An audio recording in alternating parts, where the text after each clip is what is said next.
어, 편리함과 기술이 결정적일 수 있는 반면에 그게 유일한 요소는 아니래요. 이거는 편리함과 기술 얘기하는 거죠. 음, 어떤 유일한 요소? 젠지 세대의 재정적 결정을 드라이브 해주는 유일한 요소는 아니래. 그 재정적 결정에 추진력을 제공하는. 그래서 앞쪽이 중요한 것 같진 않고요. 어, 편리성과 기술이 Z세대의 뭐 젠지라고 할까요?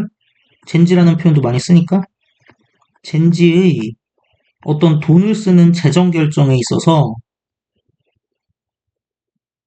뭐 중요하긴 하지만 유일한 요소라고 보기는 좀 어렵대. 이 세대는 점점 더 가치에 의해서 움직여진대요. 밸류에 의해서 드라이브 되는 애들이래. 그리고 걔네들은 뱅크를 하길 원한대. 뭐 이렇게 거래를 하길 원한대. 재정적 거래를. 어떤 시설들과 어떤 시설이냐면 맞는 부합하는 시설. 걔네들의 개인적인 믿음이나 가치관과 매치하는 그런 시설들이랑 이렇게 거래를 하고 싶어 한대요. 여기서 데이는 이 젠지 세대를 얘기하는 거고요. 젠지가 세대가 안에 들어있는데 젠지 세대 그러면 좀 이상한가? 뭐 어쨌든 간에. 그래서 얘네들이 중요시하는 요소는 사실 뭐인 거예요? 자기들의 개인적인 믿음이나 가치관. 물론 이거는 이제 어떤 사회적이고 윤리적인 가치관인 거죠. 이런 거에 의해서 결정을 하는 거야, 얘네는. 이거 되게 윤리적인 소비자인 거죠. 그리고 그 과정에서 투명성이라는 것이 중요하대. 젠지는 회의적이래. 뭐에 회의적이냐? 거대 기업과 단체에 회의적이래. 책임성이 부족한 그런 기업과 단체들. 음, 그래서 이런 개인적 믿음과 가치관 중에 투명성이 매우 중요한데, 그래서 이게 부족한 어떤 대기업 등에는, 거대 자본에는 되게 회의적인 시선을 보낸대. 뭐 경우에 따라서는 비판적일 수도 있고요. 걔네들은 성장해 왔어. 세상에서. 어떤 세상이냐? 정보가 자유로이 이용 가능한 세상에서 성장했어요. 예전에는 뭐 아무래도 매체 발달도 덜 했고, 뭐 권력의 은폐 뭐 이런 게 뭐 심했지만 지금은 사실 그러기에는 좀 기술적 한계가 있잖아요. 그러니까 굉장히 투명한 세상에서 자라온 거야. 그리고 걔네들은 뭐를 기대하냐? 완전한 투명성을 기대해. 브랜드로부터. 그들이 서포트하는 브랜드로부터, 그러니까 자기네들이 뭐 물건을 사고 거래를 하고 이러는 브랜드의 투명성을 기대해. 그냥 물건 뭐 싸고 편리하고 뭐 여기서 끝나는 게 아닌 거죠. 그래서 얘네들은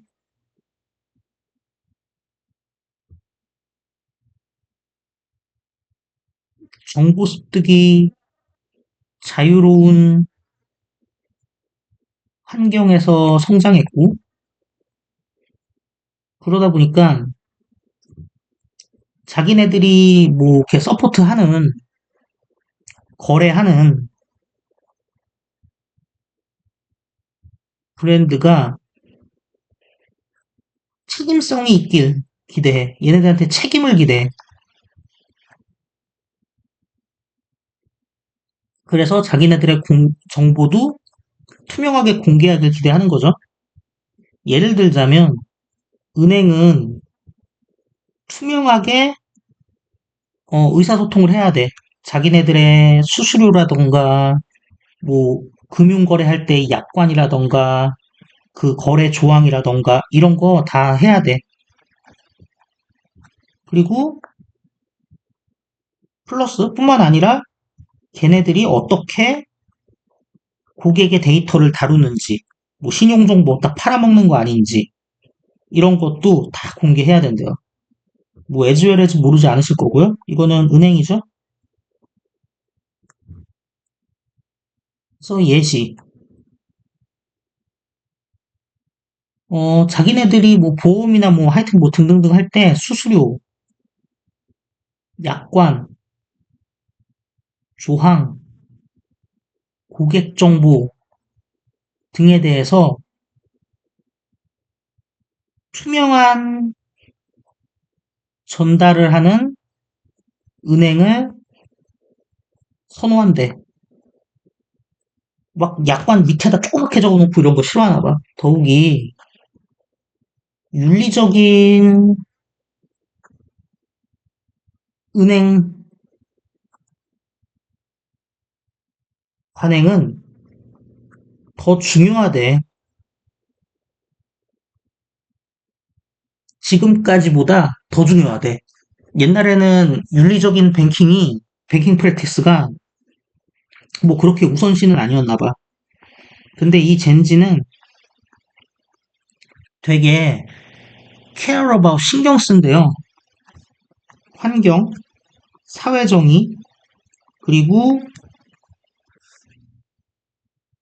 그런 재정 결정에 있어서의 윤리적 함축 같은 거를 굉장히 신경 쓴대요. 그래서 더욱이니까 투명성 플러스 한 개 더 들어가는 거죠.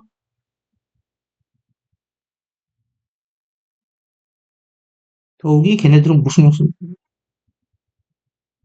윤리성, 윤리성을 중시하기 때문에 뭐 환경부터였냐? 환경, 사회정의, 윤리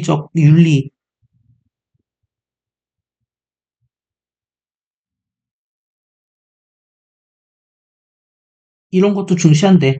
그리고 글의 순서를 위해서 좀 말씀드리자면 투명성이란 건 뭐 금융 거래하는 애라면 당연히 지켜야 되는 뭐 상대적으로 좀 기본적이고 소극적인 거라면 그 환경이나 사회 정의, 윤리 이런 거는 이제 이 금융기관들에게 기대하는 굉장히 적극적인 그 행동인 거죠.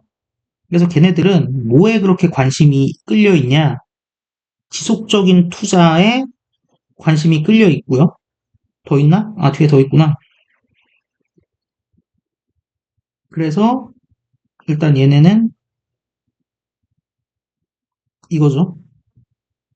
아, 그리고 젠지라고 돼 있고 옆에 케어스 해갖고 단수 처리했는데 왜 여기는 데이냐 뭐 그렇게 생각하실 수 있는데 그 세대 자체를 나타낼 때도 있고 그 세대의 구성원들을 나타낼 때도 있는 거기 때문에 뭐 그렇게 복잡하게 생각하실 필요는 없는 부분입니다. 예.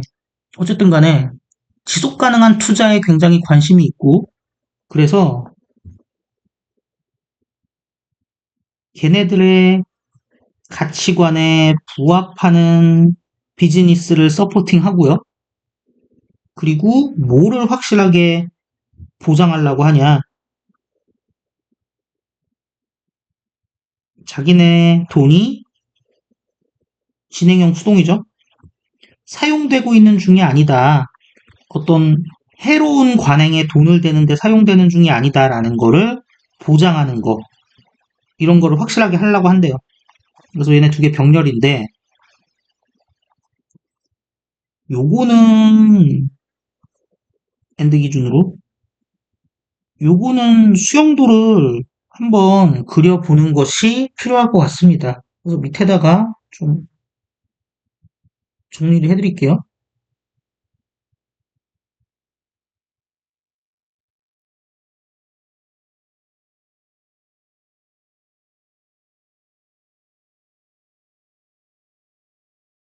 그, 끝나는 게 뭘로 끝났었냐? 아, 인베스팅만 쓸게요, 일단. 인베스팅 한 다음에, 이제 분사로 들어가가지고, 서포팅 비즈니스인데, that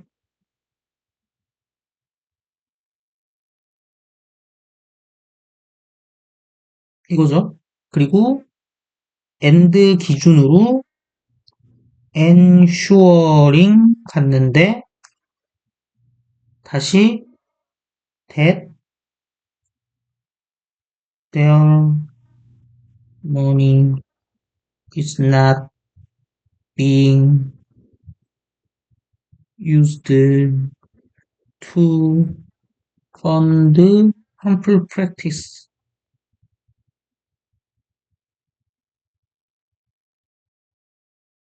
이렇게 가는 거죠.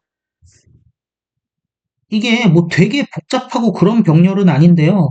뭐 어찌됐든 간에 그 ensuring 앞에 이제 매치가 있다 보니까 조금 혼동의 여지가 있을 수도 있을 것 같아요. 좀 조심해 주시고. 그래서 이런 걸 중시하기 때문에 얘네들은 자신들의 이런 가치에 부합하는 기업을 지지하고, 그리고 자신들 돈이 어떻게 사용되는지 이것을 엔슈어 하고 싶은 거지, 확인하고 싶은 거지. 그래서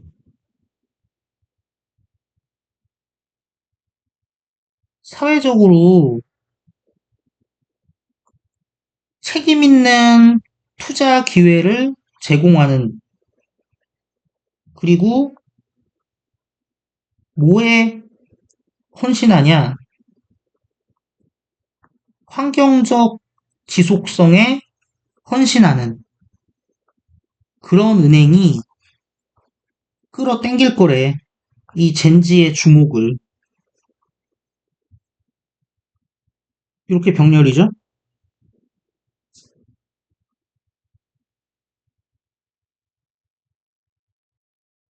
이렇게, 이렇게. 그리고 이제 이렇기 때문에 뭐였냐? 아, 책임 있는 투자 기회랑 지속성.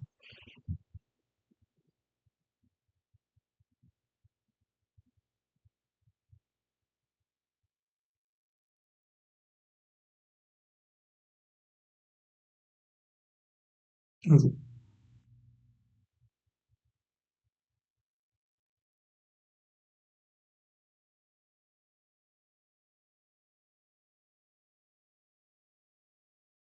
뭐 이런 이야기죠. 그리고 이거는 그냥 어휘 때문에 드리는 말씀인데요. 커밋이 뭔가 모아서 플러스 보내다란 뜻이거든요. 그래서 만약에 지가 지를 보내면 자기가 자기 인생을 여기다가 자기 스스로 여기다 바친 거야. 그러니까 엄청 이제 자기 그걸 열심히 한다는 얘기잖아요. 그러면 이제 이 원셀프 애가 이렇게 오고,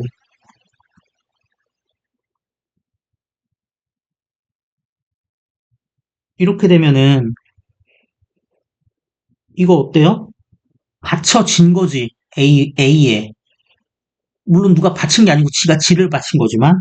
그러니까 어떻게 되는 거예요? 이쁘게 해석하면 헌신하다 몰두하다가 되는 거죠. 디보트랑 논리는 똑같아요. 사실 그 어감의 차이는 조금 있는데 여러분이 뭐 그것까지 알아놓으실 필요는 없을 것 같아요. 하여튼 뭐 그런 의미로 수동이 온 겁니다. 받쳐져 있는 거야 얘는 이미. 그리고 문법 수업할 때 몇 번 말씀드렸죠. 강한 의지는 오히려 수동으로 나타낸다고. 그래서 내용을 좀 정리를 해보자면 윤리적인 가치나 사회적인 어떤 신념이 되게 중요하다. 중요한 요소다.